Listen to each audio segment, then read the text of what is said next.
اس بات میں کوئی شک نہیں کہ ارتھ کے ساؤتھ پول میں موجود انٹارکٹیکا دنیا کا وہ کانٹیننٹ ہے جہاں قدرت انسان کو بالکل بھی برداشت نہیں کرتی۔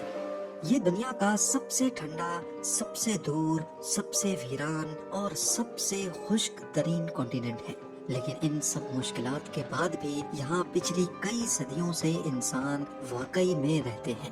لیکن سوال یہ ہے کہ آخر کیسے؟ انٹارکٹیکا اتنا بڑا کانٹیننٹ ہے کہ اس میں پورا امریکہ اور پورا انڈیا ایک ساتھ فٹ آ سکتے ہیں۔ امیجن کریں کہ اتنے بڑے کانٹیننٹ کا 98% حصہ گہری برف سے بھرا ہوا ہے، اتنی گہری کہ یہاں کئی حصوں میں 5 کلومیٹر ڈیپ تک صرف برف ہی برف ہے۔ ویسے تو یہاں ٹیمپریچر -60 ڈگری سیلسیس تک جاتا ہے، لیکن سال میں 1 یا 2 مرتبہ یہاں گرمی بھی پڑتی ہے، پر اس گرمی میں بھی یہاں کا ٹیمپریچر -12 ڈگری سیلسیس ہوتا ہے۔ کیونکہ یہاں پورا سال ٹیمپریچر فریزنگ پوائنٹ سے کم ہی رہتا ہے، اسی وجہ سے یہاں برف میلٹ ہی نہیں ہوتی۔ ہر سال انٹارکٹیکا میں 2 انچ ایڈیشنل برف پڑتی ہے۔ ویسے تو یہ فگر بہت کم ہے، لیکن پچھلے کروڑوں سالوں سے 2 انچ کر کے یہاں برف کی لیئرز بڑھتی ہی چلی جا رہی ہیں۔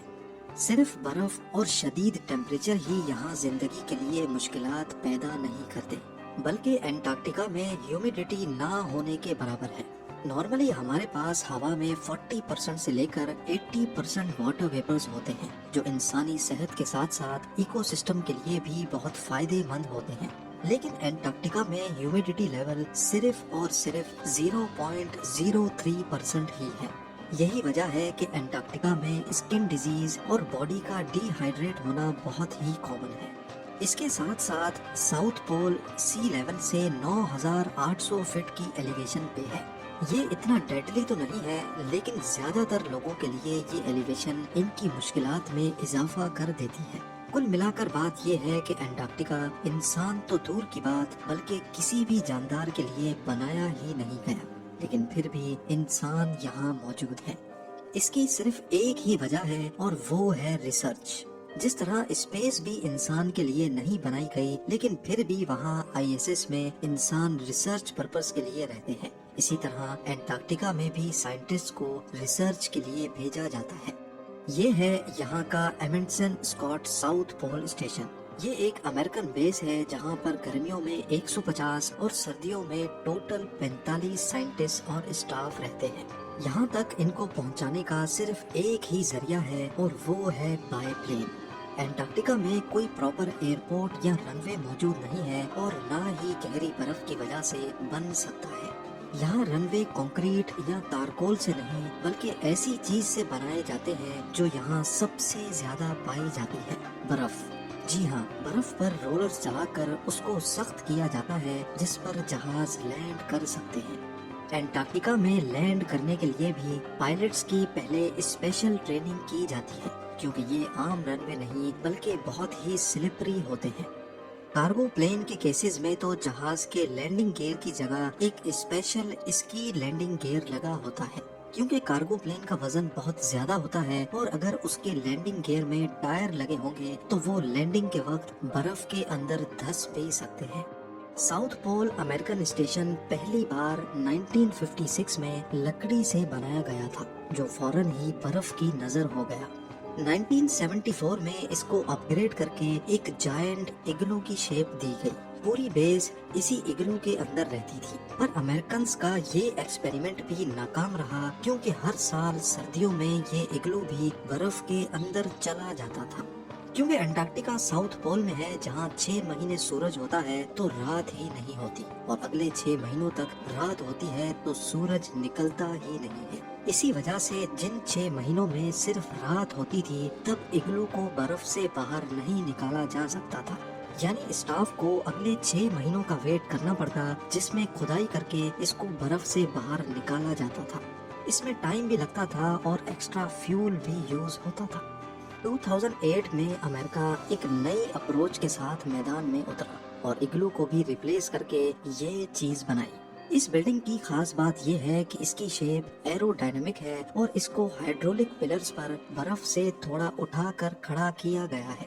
एरोडायनेमिक शेप की वजह से तेज हवाएं इसके ऊपर और नीचे बर्फ को इकट्ठा नहीं होने देती, लेकिन हर 10 सालों के बाद फिर भी इसके नीचे बर्फ जमा हो जाती है, लेकिन तब इसको आसानी से अपलिफ्ट किया जा सकता है। एंटार्क्टिका एक फ्री कॉन्टिनेंट है, यानी इसको कोई भी कंट्री ओन नहीं करती। यहाँ पर 29 कंट्रीज के अपने अपने रिसर्च स्टेशंस बने हैं, लेकिन सवाल ये है कि साउथ पोल में कौन सी ऐसी रिसर्च होती है जो दुनिया में कहीं और मुमकिन नहीं। यहाँ ज्यादातर स्पेस रिलेटेड और एस्ट्रोनॉमिकल रिसर्च होती है। असल में नॉर्मली हवा में मौजूद वेपर्स आसमान को धुंधला कर देते हैं, और अगर हम ट्रॉपिकल एटमॉस्फेयर में टेलीस्कोप लगाएंगे तो ज्यादा दूर तक नहीं देख सकते। साउथ पोल में ह्यूमिडिटी ना होने की वजह से आसमान बहुत क्लियर नजर आता है, और टेलीस्कोप्स स्पेस में लाखों लाइट ईयर्स दूर तक भी आसानी से देख सकते हैं। ये है ब्लैक होल की फोटो, जिसको 2019 में पहली बार कैप्चर किया गया था। इस फोटोग्राफ को कैप्चर करने में भी साउथ पोल में लगे टेलीस्कोप्स का सबसे बड़ा हाथ था। एस्ट्रोनॉमी के अलावा यहाँ आइस कोर्स पर भी रिसर्च की जाती है। लाखों करोड़ों साल पहले अर्थ का क्लाइमेट कैसा था, तब हवा में कौन से पार्टिकल्स और गैसेस थी, ये सारे राज एंटार्क्टिका की बर्फ के नीचे छुपे हैं। इन आइस कोर्स को निकालकर रिसर्च की जाती है और ये पता लगाया जाता है कि किस दौर में यहाँ क्या कुछ हुआ था। साउथ पोल में हार्श वेदर कंडीशंस की वजह से यहाँ कम से कम रिसर्चर्स को भेजा जाता है। रिसर्चर्स सिर्फ इक्विपमेंट लुक आफ्टर करते हैं और सारा डाटा उनको यहाँ से बाहर अपनी अपनी कंट्री में भेजना होता है। जैसे यहाँ आने का सिर्फ एक ही जरिया है, वैसे ही यहाँ से निकलने का भी सिर्फ यही जरिया है। साउथ पोल में सिर्फ 3 महीनों का पीरियड होता है जिसमें एयरक्राफ्ट्स आ या जा सकते हैं। बाकी पूरा साल यहाँ से बाहर निकलना करीब इम्पॉसिबल है। एंटार्क्टिका से भी दूर ह्यूमैनिटी अगर कहीं और है तो वो है इंटरनेशनल स्पेस स्टेशन में। लेकिन यहाँ मौजूद एस्ट्रोनॉट्स को भी अगर स्पेस से एवैक्यूएट करना हो तो वो किसी भी वक्त अपने आप को ओशन में लैंड करवा सकते हैं। लेकिन एवैक्यूएशन का ऑप्शन एंटार्क्टिका पर अप्लाई ही नहीं होता। इमरजेंसी की सूरत में यहाँ डॉक्टर्स तो मौजूद होते हैं, लेकिन सिवियर केसेस में वीडियो लिंक के जरिए अमेरिका में बैठे डॉक्टर्स का पैनल भी मौजूद होता है। लेकिन ये वीडियो लिंक इंटरनेट पे काम करता है, और यहाँ इंटरनेट भी एक बहुत बड़ा चैलेंज है। बाकी पूरी दुनिया में इंटरनेट रिमोट लोकेशंस पर सैटेलाइट के जरिए चल सकता है। कमर्शियल सैटेलाइट्स अर्थ के सिर्फ उन हिस्सों को कवर करती हैं जहाँ ज्यादा आबादी होती है। जैसा कि आप ग्लोब पे देख सकते हैं कि साउथ पोल हमारे प्लेनेट का लिटरली बॉटम है। अर्थ का ऑर्बिट करती सैटेलाइट्स साउथ पोल के ऊपर से गुजरती ही नहीं है, इसी वजह से यहाँ सैटेलाइट के सिग्नल्स भी रिसीव नहीं होते। सिर्फ चंद सैटेलाइट्स हैं जिनके सिग्नल्स साउथ पोल में आते हैं, वो भी सिर्फ चंद मिनटों या घंटों के लिए। यहाँ इंटरनेट यूज करने के लिए भी स्पेसिफिक टाइम का वेट करना होता है। जब सैटेलाइट साउथ पोल के करीब से गुजरेगी, सिर्फ तभी सिग्नल रिसीव होंगे। पूरे 24 घंटों में यहाँ सिर्फ 3 घंटे और 50 मिनटों के लिए इंटरनेट चलता है। इसी टाइम फ्रेम में साइंटिफिक डाटा भी ट्रांसमिट किया जाता है और रिसर्चर्स अपनी फैमिली से कनेक्ट हो पाते हैं। इसके अलावा साउथ पोल में वेस्ट मैनेजमेंट भी एक बहुत बड़ा इशू है। इंटरनेशनल लॉ के मुताबिक इस कॉन्टिनेंट को पॉल्यूशन और वेस्ट फ्री रखना सबकी जिम्मेदारी है, क्योंकि अगर यहाँ थोड़ी सी भी पॉल्यूशन हुई तो वो साइंटिफिक रिसर्च को असरअंदाज कर सकती है। इसका मतलब है कि यहाँ जो चीज भी आएगी उसको अल्टीमेटली वापस भी जाना है। यहाँ स्टेशंस का वेस्ट पूरे साल इकट्ठा करके उसको कोस्ट पे मौजूद मैकमुर्दो स्टेशन पे ट्रांसफर किया जाता है, जहाँ इस वेस्ट को प्रोसेस करके साल में सिर्फ एक बार आने वाली शिप पर वापस यूएस रवाना कर दिया जाता है। विंटर सीजन में साउथ पोल स्टेशन पे सिर्फ 45 लोग होते हैं। इन लोगों को बड़ी एहतियात से जांच पड़ताल करके इस मिशन के लिए सेलेक्ट किया जाता है, क्योंकि ये वो पीरियड होता है जिसमें अगर कोई ना कहानी हो गई तो उनका यहाँ से निकलना या बाहर की दुनिया का इनको रेस्क्यू करना नामुमकिन होता है। ये क्रू हर तरह की सिचुएशन से निपटने के लिए फिट होता है।